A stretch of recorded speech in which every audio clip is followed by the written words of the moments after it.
and welcome to Dungeons and Drama Nerds. My name is Nick, and I'm here today with Percy. Hello. And Todd. Boy, howdy. This week we're talking about stock characters and playbooks and the way that tropes and archetypes can influence gameplay and theater. So to kick us off, we were inspired by a tweet by Jay Dragon, who is the creator of Possum Creek Games and a game designer in general, super cool person. Jay wrote a Twitter thread that is essentially about how the playbooks and classes and other things of that nature in character creation in TTRPGs sort of define the game's relationship with its world in terms of what it is asking its characters to position themselves in relation to. And some of the examples Jay gives are like in Apocalypse World, what tools do you have to survive, things like that. So to sort of kick us off and examine these playbooks and their relationships with archetypes and tropes and stock characters, we thought we would dive into a few case studies from different games, but first sort of define the value of this sort of practice of stock characters or tropes that you're sort of playing off of in character creation. I think if a stock character is an audience's easy way into the world, then a playbook is the player's way into the world and a way to sort of give themselves a place to work from as they are joining the story and imagining the world and doing all of that. So the first game that we want to talk about is Thirsty Sword Lesbians, in which, in Thirsty Sword Lesbians, which is a game that is very much about, I would say, character development in relation to other people. Playbooks are delineated by their central emotional conflict. For example, if you have been living your life, or rather, if your character has been living their life connected to one set of values and is in the game exploring what your personal values are as compared to that. Maybe you have a past that you regret, or you're attempting to forge a new future, or you're coming from some kind of isolated community and you're attempting to enter broader society and seeing how that sort of butts up against what you've always known. The game is really sort of asking you to conceptualize a character in terms of your personal growth and development. Yeah, and this one is really interesting to me personally because I have tended to think about stock characters and playbooks in terms of relationship. And Thirsty Sword Lesbians seems to leave those relationships in terms of other people relatively open, in contrast to some of the playbooks we'll talk about next.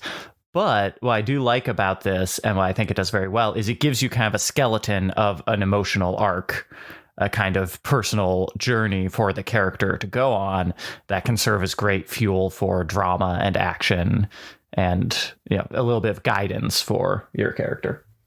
Well, a lot of the moves and mechanics of Thirsty Sword Lesbians, for example, there's a mechanic called Smitten where you can essentially declare that your character is smitten with another character and they, I believe, get a string on you, which is something that you can spend in order to increase your chances of success at doing a certain move. Like a lot of the mechanics are about forming relationships with other people in the party, and it is sort of framing it very overtly in terms of scenes. And I think positioning the playbook as like, what are you as an individual? What journey are you on? And then going into the relationship building section of the game where there are playbook specific questions that you ask of other people in the party. Like recently I played a game of Thirsty Sword Lesbians for Paradigm Academy, and I played the devoted subclass. And all of my questions were like, who have I saved from some kind of terrible fate?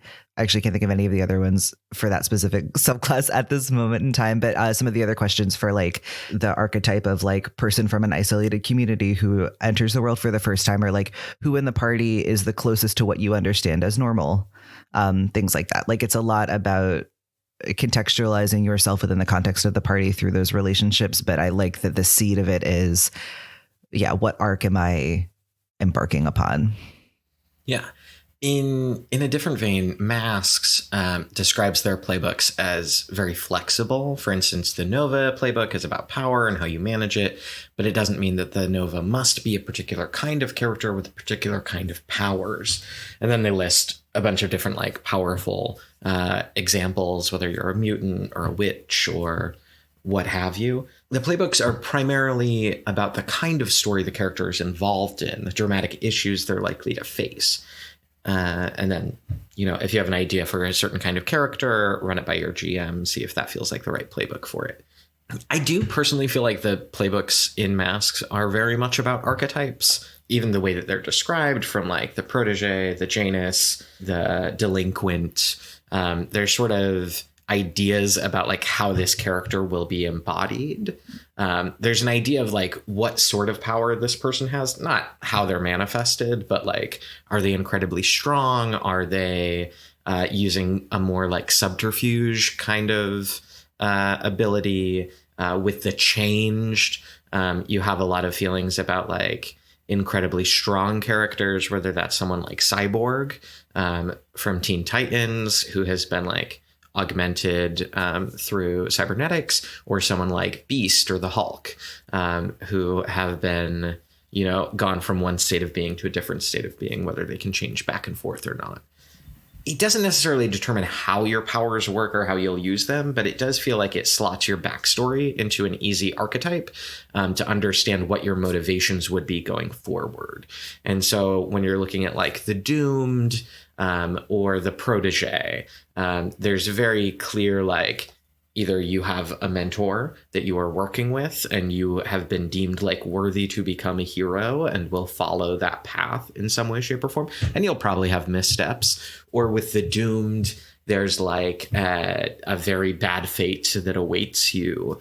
And in one way or another, like, you are striving against fate to do what you can before the inevitable happens to you. And these really color the sort of character that you're going to build. As they say, like, you could try to build any sort of character in any playbook, but it feels like they're looking for certain kind of relationships and certain kind of character ideas with these various archetypes. Yeah, I think one of the things I love about Masks playbooks is that they pull off it's not exactly a bait and switch, but it's a surprise, I think, if you're coming from a world that's not so rooted in Powered by the Apocalypse, because I think a lot of people's first thoughts about a superhero character would be like, what are the powers? Like what are my superheroic abilities? And in a game like, say, Mutants and Masterminds, that is more kind of the focus, is like, how powerful are you? What are your superhuman abilities? And in Masks, it's like you said, Todd, it's built into some of the playbooks a little bit, but it's really pretty secondary to the things like, if you're a Janus, you have a relationship to normal people who do not know like what your superheroic identity is. And if you don't want to do that, then you really can't like play that playbook. Like, that playbook must have that at its heart. And if you can't play a Doomed, I mean, this is going to sound obvious, but you can't play a Doomed who doesn't have a Doom that is approaching. So I love the way that they kind of blend those and give you that flexibility in what the power actually is while rooting you in that story. And I think it's interesting that they couch it in the language of story, as opposed, because I think what it is doing is pretty similar functionally to what Thirsty Sword Lesbians is doing, in terms of like, yeah, here is what your character is doing, and here's the central conflict in their lives, because conflict is what creates story. But I think it's interesting that the language that they're using is not concerned primarily with emotion the way that Thirsty Sword Lesbians is, but this is very much like, here is the story that you are playing out, and the game is seeing how all those stories intersect and intertwine. Well, and I think, and I could be wrong on this, because I can only pull two examples from my brain immediately. But like with the Janus, when you build your Janus, you also build your like civilian ties. And with like the Bull, who's a powerhouse, you build two relational ties that are specific to that character, which are your rival and your love interest. I think they just call it love, but yes. And you're able to like switch those on a dime whenever you want as your character evolves. But instead of having like a specific emotional arc that Thirsty Sword Lesbians has, each of these playbooks has built in a like, this is your tie to other people, not just players, but like other NPCs, people that you need to make that are important to your character that you and your GM will play, etc. And it kind of mechanizes that without asking those questions specifically. Yeah.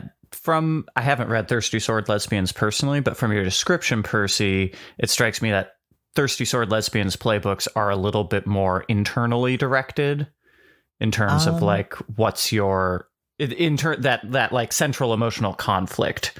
I mean, in some ways, what's interesting about them, for example, I'll use the Devoted as an example because I built one recently.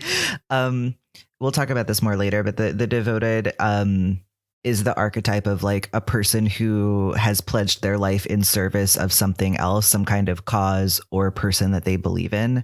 And it asks you in character creation to come up with 3 tenets of your devotion that you struggle the most to follow. The things that you are most easily tempted away from, which is like pretty transparently like GM bait, because there are like mechanical consequences for either like doing something in line with your devotion or doing something outside of your devotion. I think the character creation of Thirsty Sword Lesbians does ask you to start very much with like, you are your character and here is your character's world. And then next step, we'll do relationships and we'll see how this party is composed and what that does, and builds a little bit of a shared history between you. But I think you are very much sort of starting as an island. Something that this mass conversation makes me think of actually leads us quite nicely into the third game that we're using as a bit of a case study, which is Kids on Bikes. The thing that is interesting to me about the way that Masks couches its playbooks in terms of story is that it reminds me very much of like superhero comics. And I think one of the functions of like stock characters and archetypes is that it offers us access to cultural touchstones that we can draw on in order to make characters that feel interesting to explore, or stories or conflicts that we want to engage with in the space of the game. And Kids on Bikes, like explicitly, they don't use playbooks in the way that like Powered by the Apocalypse games use playbooks. And there are no like explicit like character classes in quite the same way, but they specifically refer to the sort of playbook function system in Kids on Bikes as tropes. So they're sort of like, you can be the loner weirdo, you can be the stoic professional, you can be the brilliant mathlete, and sort of gives you what all of that might look like mechanically. But I think it's interesting not only that they explicitly use the word trope, but that they're sort of playing into like those awaken in me a ton of examples from like movies and TV and books of like, you know, I could play Katie Heron from Mean Girls, or I could be Ali Sheedy's character from The Breakfast Club or whatever. Like you have things that you can sort of pull from in order to create your character. And I think that is really exciting from a player perspective coming into a game, being able to and encouraged to really specifically be like, oh, okay, here are all of these things that I have, all of these stories that I've connected to as a person watching something. Let me, you know, see what it feels like to embody those. Like, for example, when I played Thirsty Sword Lesbians recently, my character's devotion was to like a Robin Hood style gang of thieves, and was 100% developed from being able to have that cultural touchstone of like, oh, like I know what Robin Hood is, and everybody else at the table knows what Robin Hood is and knows exactly what I'm talking about when I say, oh, this is what I'm doing with my character. Yeah, what I find interesting about the Kids on Bikes tropes is that they do sort of start to pull you into that world that actually transcends different games and different genres. Sometimes I think most of the ones Kids on Bikes offer are kind of rooted in that like 80s pulp world, but they're still, you know, they're broad enough that they can converse across games and across eras. And I always find that really interesting. Percy, you I think earlier referenced the Devoted in Thirsty Sword Lesbians actually as a like paladin type of character. And that is like the shorthand that I use to think about it, although that's not entirely, I think, accurate to what it's trying to do. Yeah, I think it's interesting and telling that the paladin of all the sort of like traditional fantasy D&D classes, which are not about relationships, is the one that does sort of make an appearance in this playbook, because the paladin is traditionally a class that is built on a relationship. You know, the paladin in D&D does come with that relational baggage of you're devoted to a god, or in more recent editions of D&D, you're devoted to like an ideal or a cause or whatever, that does give you those role-playing hooks in a way that like you're a fighter, you're good at fighting, like it doesn't provide. I've been trying to figure out how to describe what like D20 style classes do as opposed to playbooks. And I feel like usually they offer you tools that are like, here are the things that your character can do or is good at, but they don't generally give you as much scaffolding in terms of who your character is in the world. Yeah, I think a lot of the way that, like, harkening back to Jay's tweet, a lot of what D&D and Pathfinder and Starfinder and all of these sort of D20 system games, like, it's very focused on abilities, whereas like in Kids on Bikes, most of character creation is deciding what motivates you and what you're afraid of and things like that. Like you are building the world also via character creation, and you are, yeah, it's so much more about story than it is about like the things that your character is able to do. Although also like, yeah, just like abilities function a lot differently in these two sort of styles of games. Like you don't need to know what weapons your devoted is proficient with in Thirsty Sword Lesbians, because there is no like explicit like roll to swing a sword mechanic. But yeah, I very much view D20 character classes as like, here is what you are able to do, as opposed to what relationship do you have with the world. Whereas like, yeah, in Thirsty Sword Lesbians, you're absolutely like, what are the details of the like cloistered, isolated community that you come from, or like what are the little demons that you correspond with in your day-to-day life, or things like that. I want to know more about that last one, but we'll save that for when we do Thirsty Sword Lesbians on the pod. Sounds good. Well, and I think going back to, this is a conversation we had last year, but so much of Apocalypse World and PBTA games seem to be a pushback against the D20 wargaming position. And so it's about like making meaningful choice and meaningful characters and having roles that are based in your character and not in how good you swing a sword. That actually makes me think of something else, which is I think a lot of like one of the chief criticisms that I see leveled at like D&D in particular, but D20 games writ large as well, is that they are like quote unquote power fantasies, in which like, sure, you are encouraged to choose like your character's flaws. And sure, like there is the ever looming chance that you might not succeed at the thing you're trying to do. But what's interesting to me about all of these things that we have sort of, like these three games that we've talked about, is that they very much build in like, here is like a horrible thing that your character has endured, or here is a horrible fate that they're moving towards, or here is like a thing that limits them in some way. Like it is, I think a lot of these games are sort of positioning character creation as a way to be like, okay, like let's build conflict or failure or something in that vein into the root of your character, because that is more dramatically interesting than like how many swords do you own. I kind of want to pivot us into talking about Blades in the Dark, because I'm having a little bit of a brainwave in our conversation here. Oh yeah. And I'm realizing that I think part of what we're dancing around is that to some extent, these the differences in these systems of like ability, you know, the D20, like what are your character's abilities compared to the like Thirsty Sword Lesbians, or even if we want to go farther, looking at like No Dice, No Masters games, which are almost wholly about, you know, who is your character in the world, is a question not so much of story, but actually of how interested in the internal and the interpersonal and the subjective the game itself is. And I think what's interesting about that is that Blades in the Dark, and I would actually argue Apocalypse World too, settle in a kind of middle ground there, I would posit, because they are pulling on genres where the interpersonal is like dangerous and tenuous. They're both post-apocalyptic stories, and Blades in the Dark in particular, it's interesting. I've been listening to some other Blades in the Dark actual plays, and like I think because just of human nature, or because of like what people are kind of primed to want by games like D&D.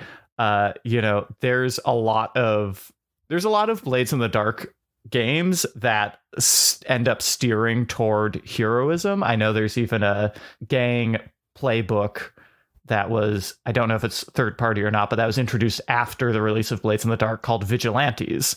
Mm-hmm. That is like, oh, do you actually want to be like good guys? Here's a playbook to like help you do that. But the core of the system is like very amoral, like very criminal. And because of that, the playbooks for both Apocalypse World and Blades in the Dark allow you to support you developing relationships, but also are about what you offer to the team in a sort of pragmatic, what can we get accomplished way. And it's not quite abilities in the same abstract way that it is in a D20 system, but I think both of those worlds are less inherently interested in like individual subjectivity than in, you have a job to do, whether that job is robbing someone or staying alive in this apocalyptic actually world. I would argue that Apocalypse World is not about abilities, but what material things do you have? Yeah. Which says a lot about the world. Like, what are the resources you have access to?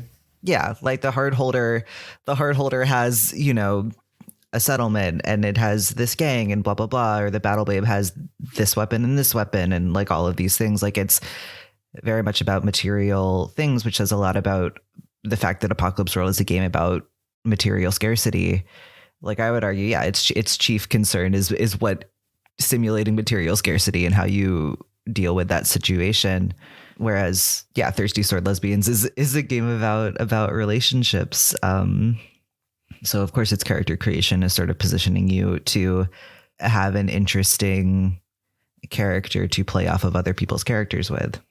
Well, and going back to that J Dragon tweet, in speaking about like different ways to frame these questions, one of the follow-ups in that thread from Jay was, do you ever think about how Apocalypse World makes playbooks by asking what tools do you have to survive, while Dream Askew asks what relationship do you have to the commune, and makes the world feel very different despite them being the same setting. Mm-hmm. So these different like focuses on what is it about this question that makes your character unique.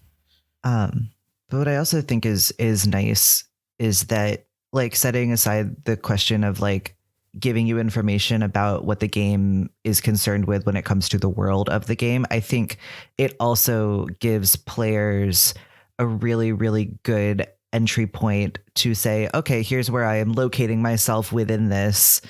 And here is a solid jumping off point for me to work from, because I know I have a sense of what my character wants, or at the very least, I have a sense of where my character is coming from and what my character's lived experience might be, and how I might feel about the people around me. And that's like more than enough to sort of start with as you're entering a game. So I feel like the fact that a lot of these are sort of leaning on familiar tropes and archetypes not only tells us sort of who we are in relation to the world, but also gives us a way to like embody that truthfully and easily, as opposed to like, I think in a D20 system, you kind of have to work, you have to put in additional work to sort of give your character a reason to be there and give your character a motivation and all of these things. Like, I think inherently, like, I'm a ranger who loves to shoot things with my bow and arrow and track animals through the woods is not like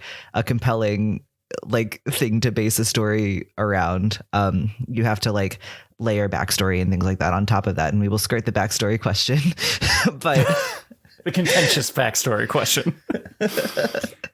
But yeah, I think like that is the value in this TTRPG context of like, because I would argue that a lot of playbooks and things of that nature, particularly in these sort of more fiction oriented games, are playing on tropes and archetypes and stock characters that we might recognize from media or history or whatever. Yeah. And in the case of Blades in the Dark, I think those stock characters, which I think is a fair thing to call them, are coming from our kind of collective library, mental and cultural library of like the heist movie or the heist story, we'll say, writ large. So, you know, thinking about the characters in our podcast, all of them are defined mechanically by what they do in this team of criminals. So Milos is the spider. That's the, you know, I would call it kind of the brains is maybe the wrong word, but the spider is, I feel like, the one that's kind of like Kingpin in the Marvel universe or something like that. The spider's the one who doesn't necessarily get as directly involved in everything, but has all the connections and makes all the plans.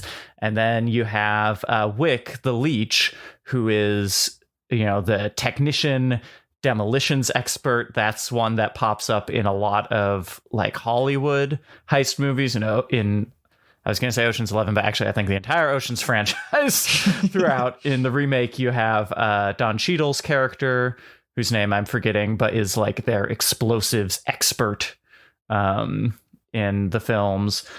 You have Gabe the cutter, who's the muscle, whatever that looks like. There's that is sometimes in heist stories and sometimes less so, depending on sort of the tone.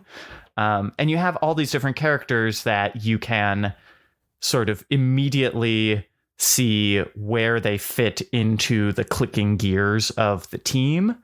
And you actually see these specific roles show up again and again and again in different heist narratives.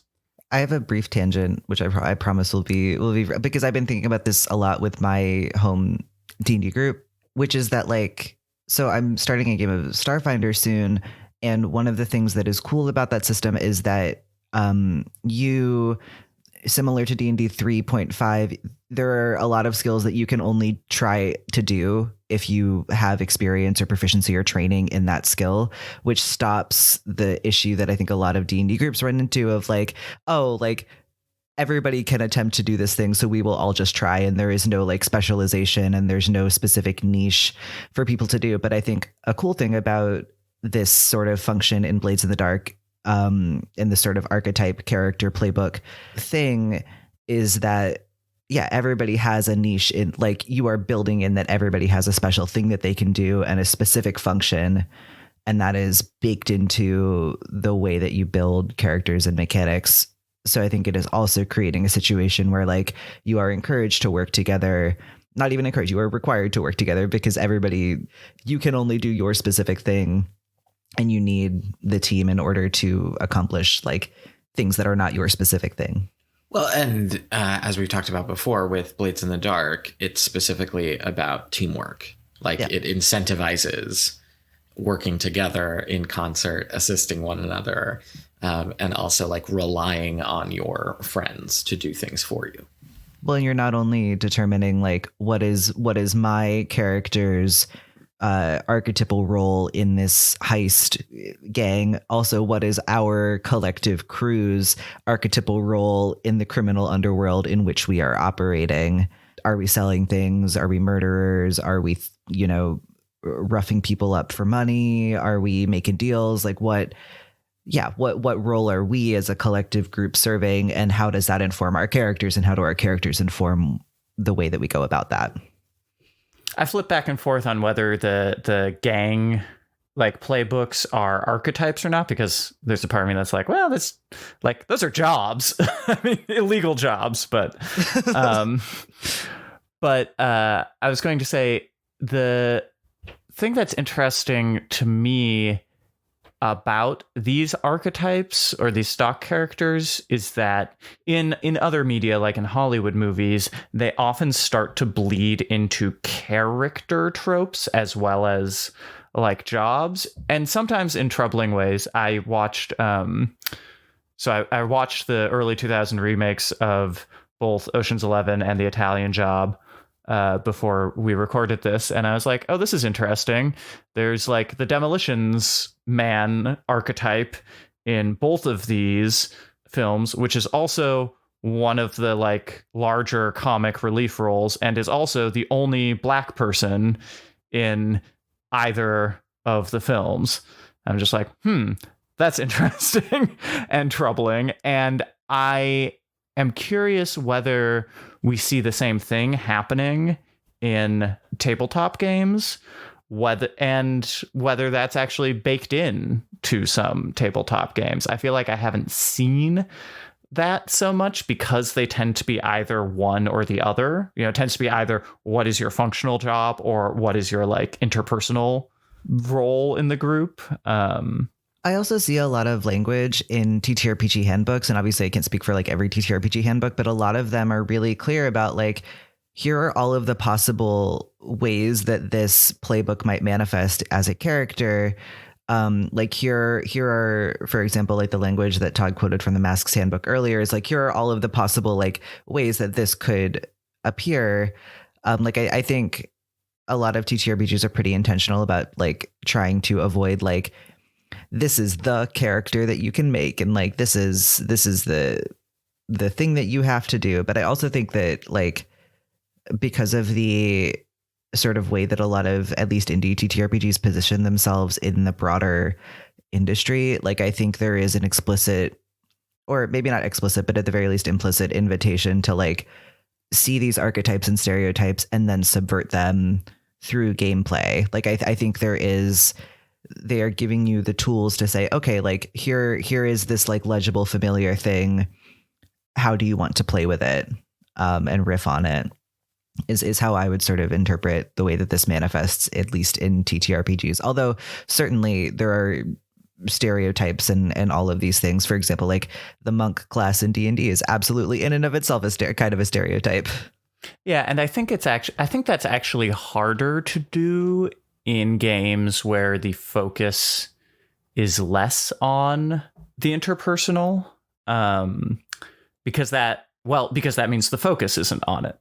You know what I mean? So when the concern is, and I think that is probably a big part of why in Hollywood, for example, you don't see as much of that questioning, is because if you're reading the character as like largely functional in a heist movie, for instance, then these stock characters or these stereotypes become a shorthand way to like fill in the blanks. Well, because functions are dehumanizing. Yeah, absolutely. And framing your character in terms of like, what is my emotional journey is inherently very humanizing. Yeah, this is maybe opening up we're like transitioning into talking about movies and theater and other sorts of storytelling. So I think one of the questions this raises, given the way we've just talked about how these functions can be dehumanizing, is like, what is the value of stock characters? And way back in episode 17, when we talked with James Patefield, we talked a little bit about his background with Commedia dell'arte and improvisation, and how that can be useful in devising theater.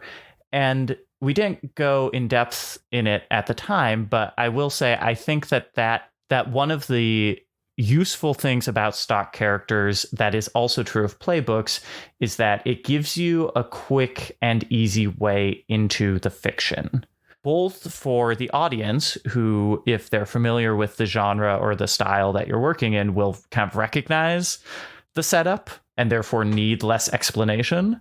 But also for performers. Like James, I have a background in Commedia dell'arte, and you see these kind of stock characters in the masks of Commedia dell'arte very easily. And one of the things that made that improvised art form so possible, I was just reading recently about how apparently there was a request by a bishop to one of the biggest Commedia dell'arte troops in the 17th century to put on an original play, and they did it in like 2 hours, from writing to rehearsing to putting on the final product. And one of the things that made that possible is that you would have the kind of training to know, if my mask is Arlecchino, then going into any scenario, I know what my relationship to Pantalone is or to Brighella is, and the details of that might change. Like, is Brigella an innkeeper and I'm a rich man's servant? Or is Brigella a cook and I'm the sous chef? Like, the details of it might change, but the social relationship is consistent. And that means that it becomes much easier to like jump in without as much preparation and just hit the ground running. It is not a given that we are defining games this way, but if you were to define a game as like a collaborative storytelling endeavor or a shared imagination endeavor, I think it's really important to have sort of firm places from which to begin, particularly ones that are legible and recognizable to probably everybody at the table to some extent, so that, you know, you just are all sort of understanding like, okay, like this is, here is a sort of sketch of what of the place that I am coming from as my character. And now I know where you're coming from as your character. And we can sort of play with that and let things change, as you said. But like, at the very least, we sort of like can all get on board with what you're trying to do. Well, and I think that this like playbook stock character idea allows for like richer, deeper character conflict earlier, that something like a D20 system doesn't really allow for, because your characters aren't defined by your class in something like D&D. And so you'll probably spend the first 4 or 5 sessions trying to like articulate what it is your character wants, where they're coming from, and what they need, and like how they want to get those things, while other people are also trying to articulate those things. Whereas in something like Masks or Blades in the Dark, you can jump in with, clearly these are the things that I'm into, clearly these are the types of situations that I ascribe to be in, and you can create, and I don't mean just like negative like party butting their head against each other conflict, but conflict that like puts two characters against one another in terms of ideals and how they move forward from that. Because I think that friction is where you get interesting storytelling. If all of the characters are all on board for exactly the same sort of adventure, that's cool. But there probably won't be a lot of character growth there. And if you're like gritty vagabond, has to like call into question what their ethics are with your like dewy-eyed, you know, ray of sunshine who has just started adventuring, like that creates interesting situations that allow for exciting storytelling possibilities. Whereas like, as we've said, if all of you are playing Batman, it's probably a really boring and annoying story to tell. I'm going to write a TTRPG called Oops, All Batmans. Oops, All Batmans. And everybody plays Batman. But I think it's a testament to the way that this can work as a jumping off point, that like in the Thirsty Sword Lesbians game I played recently, like none of us at the table had met each other before, I'm pretty certain, but we were all able to come in as our characters with these very specific like relationships to the world that we had, and we're able to really like succinctly articulate to each other because of the way that the playbooks are structured, and immediately build character relationships. And like, I won't spoil anything, but yeah, like there was a little bit of tension because of different backgrounds, and there was a little bit of like, oh, like we know that we have common ground because of this, so we can go have a sword fight for fun at the fancy party or whatever. But yeah, something that strikes me about what you said, Nick, too, is that in Commedia dell'arte and other sort of theatrical sort of stock character constructions, they're defined by relationships, which is what we've sort of been like circling around as perhaps, I would say, the more ideal way to go about it than like the characters in Commedia dell'arte are not like, this is the doctor. Well, there is a doctor, but like he's not defined by like only doing doctoring things. Like it gives you information about his personality and the way that he approaches the world and the way that he interacts with other people. It's not just like the doctor and the baker and the whatever. Like it's moving beyond occupation. Well, and I think something that struck me from what Todd was saying is now I'm beginning to question and try to run through different playbooks from different games in my head and wonder, is it actually, I think it is about relationships, yes, but actually what stock characters often give you, and what I think the more, to me, the more like interesting and generative of intercharacter relationships give you are what you can like do, which D&D classes also give you, but then B, kind of more importantly, what you want or need. And what I'm realizing is that, of course, that works well because wants and needs are interpersonal. They automatically put you into relationship with other people. If we're looking at these stock characters as a combination of like want or of let's just say need and ability. Arlecchino, for example, is always hungry. Like Arlecchino needs food. Arlecchino also is like not in a high social position. So what does he do? He's always going to attach himself to another like person who has the ability to get him food in exchange for service. And might attach himself to as many of those people as possible. And now you have the servant of two masters. That like that's how that kind of generates conflict and tension and excitement, is rooting a character in something that they want very desperately or need very badly, and then saying, okay, but perhaps unlike in a D20 game, like you can't just go out and like do that thing. Yeah, like you can't go get it automatically. You have to be in relationship to attempt to fulfill that. Yeah, and I think we sort of gestured towards this earlier, but it is, good to name just like being aware of when you're playing with stock characters and archetypes, which I think has a lot of benefits, just where you might be leaning on stereotype or leaning on things that are actually like maybe doing more harm than good. But I think, as I said before, the TTRPG space is a really kind of fertile one for like investigating and subverting these kinds of things. Like, I can only speak explicitly from my experience, but I know it is a broader experience of many trans people that like, or at least transmasculine people, that like TTRPGs are a really, really good place to like figure out what masculinity means to you and like really break down these sort of cultural inheritances of what we are told is masculinity and like see what actually is there. Like, I think the TTRPG space, provided everybody else at the table is cool with you doing this, can be really, really good to like investigate and subvert stereotypes. You just have to be sort of proactive about figuring out like, okay, like where am I leaning on something that maybe needs to be troubled a little bit? Yeah. And I think just to name the elephant in the room, I want to stress that I think in theater too, stock characters are very much a neutral thing. They're great for performers, and they give audiences easy way ins. But, first off, Commedia dell'arte itself has its own like problematic baggage with regard to both gender and ethnicity, particularly like anti-Semitic tropes. But also, you see stock characters in Commedia dell'arte, yes. In vaudeville, yes.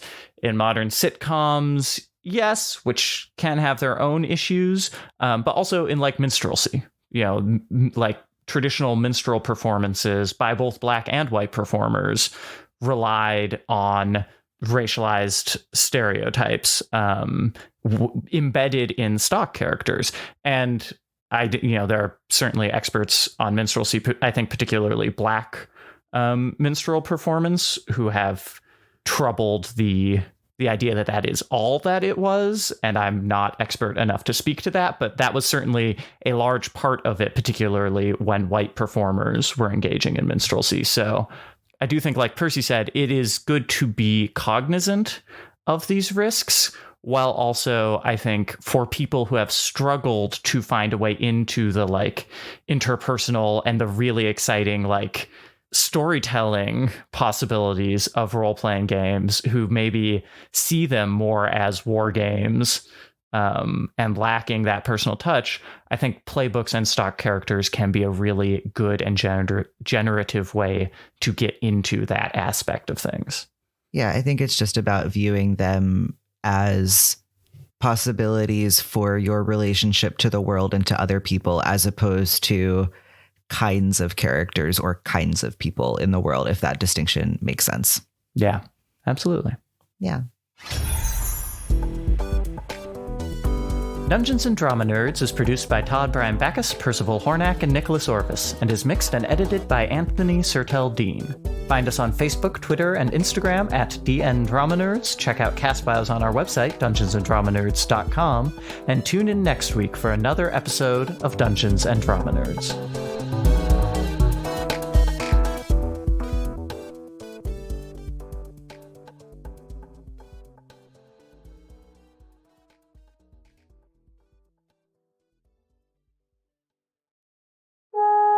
Our city is much like yours. Skyscrapers reaching towards the clouds, trains roaring on subway tracks, people bustling through their lives. But there is one major difference. I think I'm just gonna run at him. Yeah, 10, 12 tendrils of flame just burst out of my chest at the guy. I figured we already established I don't care if you're a hero. I'm not even really sure if I'm a hero. Clara punches him in the face. But I need you to be heroes in your own right. Moon Harbor is an epicenter of powered individuals. From villains to heroes to everything in between, these super beings strive to shape the world for better or for worse. And often caught in the crossfire are the teenagers and young adults who try to balance their heroic identities with their mundane lives. This is supposed to be fun. We will gab, we will share some secrets, but no pressure. Yeah, I'm totally kissing him. And this panel absolutely needs to be sparks flying everywhere. Make it cheesy. These are the stories of the young heroes of our city. From flights over busy streets to the farthest reaches of space, Moon Harbor Heroes and our spin-off line, Moon Harbor Extended, are Masks, a new generation actual play podcasts that explore the intersection of responsibility to the world versus responsibility to oneself.